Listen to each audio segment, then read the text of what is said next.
Hola a todos y a todas, soy Elena González Burón y os doy la bienvenida a un nuevo episodio del podcast La energía que nos mueve, donde daremos luz a conceptos clave en energía y a las últimas tendencias en eficiencia y usos energéticos.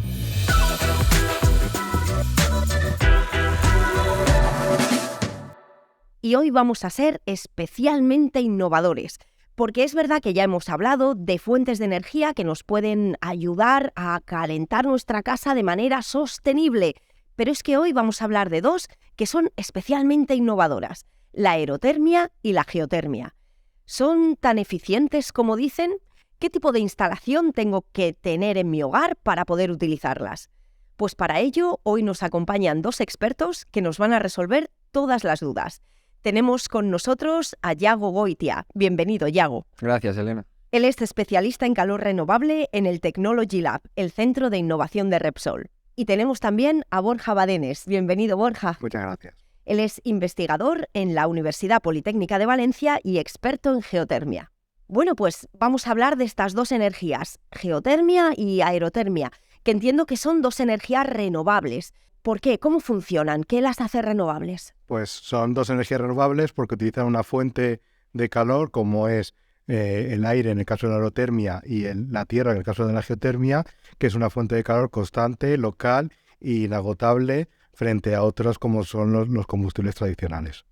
Eso es, como bien comenta Borja, al final estamos aprovechando un calor proveniente del sol, ¿no? que recibimos de manera inagotable, y como parte de ese trilema energético que nosotros planteamos dentro de Repsol, ¿no? de esa descarbonización, pues consideramos que son unas tecnologías que por lo menos atajan la parte de calor renovable, ¿no? Porque muchas veces, no sé, Borja, tú si tienes esa impresión, pero se trata de abarcar siempre la electricidad, la descarbonización de la electricidad, y bueno, creemos desde Repsol que se tiene que dar un enfoque más global, incluyendo también el calor, ¿no? dentro de esa estrategia. O sea que al final con estas energías la geotermia lo que hace es coger calor del interior de la Tierra, la aerotermia calor del aire, y ese calor iría de alguna manera a nuestros hogares.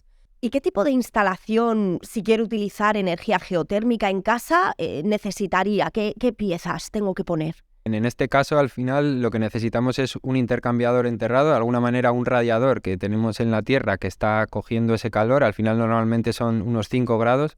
Calentamos el agua que circula por ese agujero en la Tierra a 5 grados, y luego esos 5 grados lo que hacemos es pasarlos a una máquina térmica, que es al final la caldera en este caso, ¿no? Que en este caso no tenemos una combustión, no tenemos una reacción química. Por eso puede que sea un poco complejo la comprensión, pero al final no deja de ser una caldera que lo que hace es esos 5 grados del terreno pasarlos a los radiadores o a la casa, ¿no? De cara a calentar el habitáculo, ¿no? Vale, o sea que cogemos calor, en principio cogemos 5 grados de más, ¿no? Del interior de la Tierra, y lo pasas a una caldera, pero una caldera que no tiene combustión. Eso es una caldera que necesita un aporte eléctrico, porque al final lo que estamos haciendo es, al igual que en las bombas hidráulicas, ¿no? Que lo que hacemos es mover el fluido, en muchos casos agua, de un sitio a otro, pues en este caso lo que estamos moviendo es calor simplemente, entonces necesitamos electricidad para ese movimiento. Entonces, esta instalación que ha explicado Yago es lo que se llama comúnmente, o sea, geotermia de somera o de baja entalpía, mediante que necesitan para funcionar las bombas de calor. Y luego, por otra parte, también tenemos la geotermia de profunda, ¿vale? Que utiliza el recurso directamente, y por lo tanto necesitamos que haya un recurso geotérmico en esa instalación. Y entonces podemos utilizar directamente esa agua caliente, y en este caso sin ningún consumo de electricidad podemos producir agua caliente para las viviendas, y también podemos producir incluso electricidad.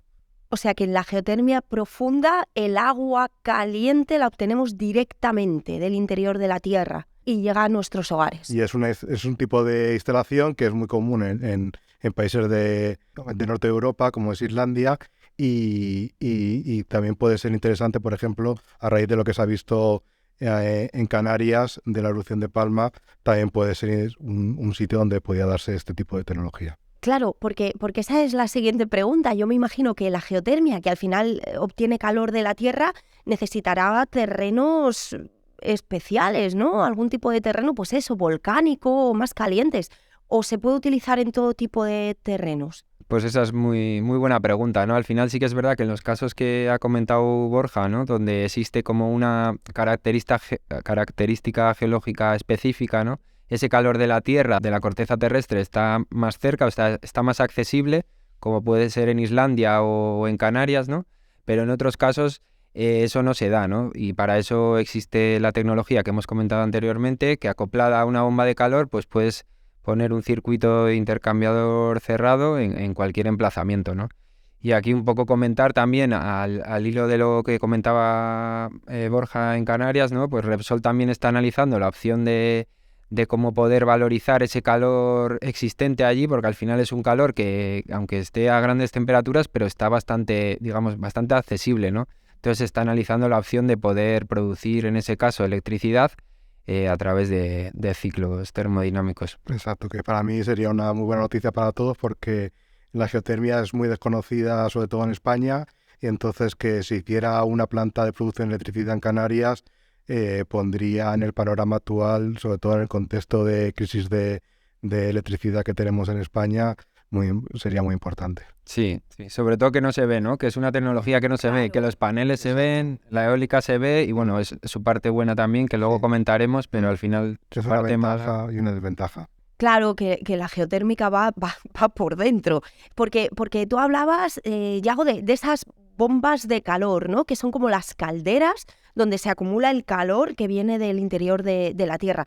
¿Eso sería como una caldera como las que tenemos normalmente? Es decir, ¿está dentro de casa esa caldera? ¿Cómo funcionaría? Sí, pues es un poco parecido. Sí que es verdad que es algo más grande normalmente, es del tamaño de una nevera parecido, porque al final tiene un depósito de acumulación de agua caliente, pero sí que la podemos instalar en cualquier emplazamiento que tengamos espacio, ¿no? Por ejemplo, se me ocurre el caso de mi prima ahora recientemente, que ha instalado una aerotermia en una vivienda existente. Y al final, bueno, pues tiene la suerte de tener un balcón bastante amplio y ha tenido que poner esa máquina térmica o esa caldera que digamos del tamaño de una nevera, pero también en el caso de la aerotermia una unidad exterior que al final es el aparato que intercambia el calor con el ambiente, ¿no? Entonces, volviendo a lo que decías antes, Yago, de la bomba de calor, claro, nos tenemos que imaginar eso como una especie de caldera, pero sin combustión, claro, donde el calor viene directamente del interior de la Tierra, ¿no? Algo así sería. Sí, eso es. Al final no deja de ser una caldera un poco más grande, del tamaño de una nevera, digamos, pero al final lo que está nutriendo la casa es de agua caliente, ¿no? Ya sea para la ducha, ya sea para la calefacción, al final es lo mismo. Y no necesitaríamos una caldera accesoria. O sea, con esa caldera ya podemos hacer todo lo que hacemos con la que tenemos normalmente. Sí, eso es. Al final podemos abastecer la demanda o el consumo que tenemos de tanto de calefacción como de agua para la ducha, ¿no? Agua caliente sanitaria y no hay ningún problema de instalar este tipo de bombas de calor porque abastecen sin problemas. Sí, al contrario que otras tecnologías que son discontinuas en el tiempo, nosotros vamos a tener el foco, tanto el aire como la tierra, va a estar totalmente siempre a nuestra disposición para poder climatizar la vivienda. Claro, totalmente renovable, siempre ahí. Continuamos con la aerotermia. En este caso, si quiero utilizar aerotermia en casa, ¿qué tipo de instalación necesitaría? ¿Qué hago? ¿Qué piezas pongo? Vale, pues en este caso sí que necesitamos una unidad exterior, ¿no? Al igual que en la geotermia, donde tendríamos los pozos de intercambio. Aquí el intercambio se da con el aire, entonces necesitamos una unidad fuera, en la fachada, para hacer ese intercambio. Fuera de casa. Sí, ¿La eso pones ahí? es, Vale. eso es, fuera de casa. Y luego tendríamos la bomba de calor o la caldera, ¿no? Igualmente que en la geotermia, que esa ya la instalaríamos o dentro de casa o en la parte exterior donde tengamos sitio, ¿no? Y a nivel individual, o sea, quiero decir, lo puedes instalar tú para tu vivienda independientemente del resto del edificio. Eso es una de las alternativas, ¿no? La aerotermia se encaja mejor, ¿vale? Cuando estamos hablando de instalaciones individuales en edificios, sobre todo también edificios ya existentes, y la geotermia ya sería mejor para grandes edificios, grandes consumidores y sobre todo de nueva construcción, ¿vale? Porque ya es más fácil de instalar la aerotermia, lo único esto es la unidad exterior, que en general está en los balcones o en las fachadas, o si son grandes instalaciones ya están en las azoteas los disipadores. Entonces, una de las desventajas que tiene frente a la geotermia y la aerotermia es justo eso, que tenemos una unidad exterior, tiene un impacto visual y un impacto también de espacio. Pues, por ejemplo, una cosa interesante de la geotermia, al ahorrarte ese disipador que tienes en la azotea, puedes utilizar esa azotea para poner paneles fotovoltaicos. Y a nivel de permisos, ¿cómo de fácil es instalar, no sé, por ejemplo, la aerotermia, ¿no? Si la quieres instalar a nivel individual en tu piso, ¿es sencillo o tienes que pedir muchos permisos? Pues la verdad que es bastante sencillo en el caso de tener espacio. Si no tienes que poner la unidad esa exterior en la fachada, que ahí ya involucraría a todo el vecindario, pues Comunidad de vecinos, ahí ya llegan los sí, problemas. ahí es donde empieza la problemática, ¿no? Pero en cualquier caso, si tienes espacio, se puede poner sin problemas. Y en ese hipotético caso de necesitar la fachada, pues lo mismo, al final sería negociarlo con el resto, al igual que se instalan los sistemas de aire acondicionado, ¿no? Que Claro. vemos en las viviendas Claro, en claro. Madrid. Y al final, en términos de eficiencia, ¿cuál de las dos es mejor? Pues en teoría, pues la geotermia, al utilizar un foco que es el terreno, que es...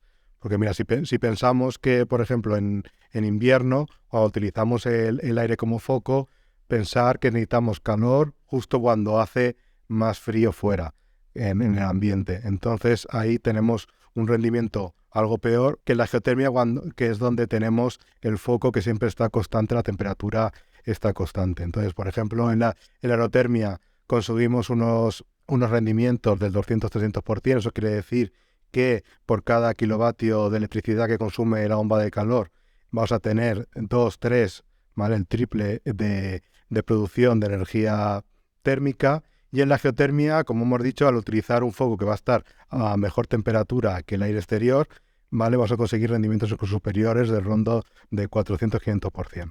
Sí, eso es. Al final, bueno, pues no tenemos más que bajar al garaje, ¿no? A la plaza del coche para darnos cuenta de cómo esa temperatura en el interior de la Tierra se mantiene bastante estable, ¿no? Y cómo en verano estamos fresquitos y en invierno pues hace más calor, ¿no? Al final estos sistemas lo que tienen es que necesitan un consumo de electricidad, ¿no? Frente a otros sistemas que se basan en combustibles tradicionales y en los que tendríamos dos facturas. Al final esto también igual es importante mencionar. En el caso de las calderas convencionales estamos pagando el gas natural por un lado y la electricidad por otro. En este caso, como lo que necesitamos es electricidad para todo, sí que es verdad que tendremos un consumo extra que en unas primeras estimaciones ronda en torno a lo que consume una nevera y media o así de extra, pero en cualquier caso tendríamos una única factura donde pagaríamos tanto la calefacción, el agua caliente sanitaria y luego por otro lado pues todas las luces y toda la electricidad extra de la vivienda. Y me imagino que para cualquiera de los dos sistemas tú necesitas un desembolso inicial, porque tienes que hacer toda la instalación. ¿Lo amortizas al final? Quiero decir, ¿cuánto tiempo más o menos? ¿Eso lo podemos decir? ¿Cuánto tiempo tardamos en amortizarlo?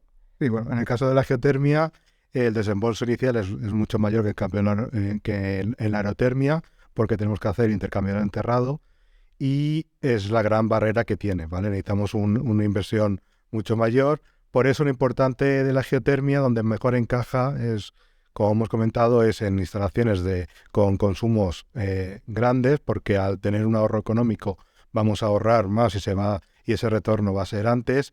Y también en instalaciones que estén al principio del diseño, porque para ahorrarnos justamente esa barrera tecnoeconómica es importante el pensar en la geotermia desde el inicio y diseñar, porque por ejemplo hay opciones de utilizar, por ejemplo, la cimentación del propio edificio para utilizarla como intercambiador de calor, ¿vale? En vez de tener que hacerlo adicionalmente, es un ahorro que tienes. Desde que se está haciendo el edificio ya piensas, este edificio va a utilizar geotermia, pues lo hago acorde. Exacto. Sí, eso es. Ahí un buen ejemplo es el del metro de Madrid, yo creo, ¿no? Que al final los muros pantalla o los elementos constructivos, ya que haces un poco esa perforación o tienes ese contacto con el terreno, pues lo que se hace en muchos casos, en más de una estación, lo que se hace es ese intercambio, ¿no? De calor y sirve para climatizar toda la estación. Y volviendo un poco a la pregunta, entiendo que entonces se amortiza.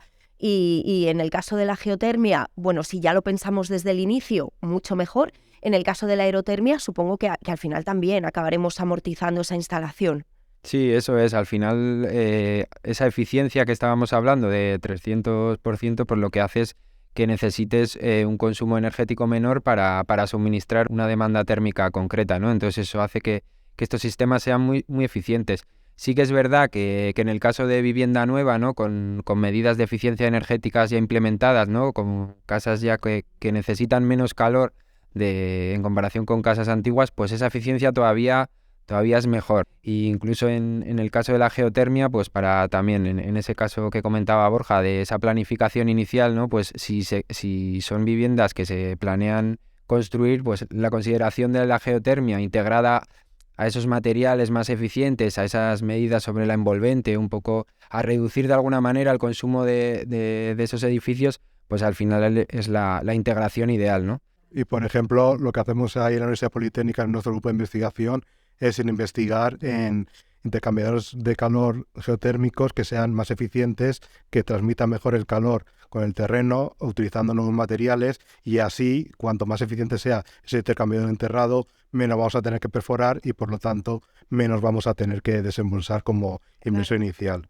Claro, y ¿alguna otra ventaja? Nos habéis hablado ya de muchísimas, pero ¿alguna otra ventaja que tengan este tipo de energías? Sí, al final son, como hemos comentado al principio, son energías renovables, ¿no? Y lo que sí que tiene una ventaja respecto al resto de opciones es su hibridación con otro tipo de renovables, ¿no? Yo creo que el tema de la fotovoltaica está hoy en día muy presente, ¿no? El tema de autoconsumo, ya sea individual como colectivo, ¿no? Que lo que te hace es que ese aporte eléctrico que estábamos hablando anteriormente, pues lo puedas suministrar a través de un recurso totalmente local, ¿no?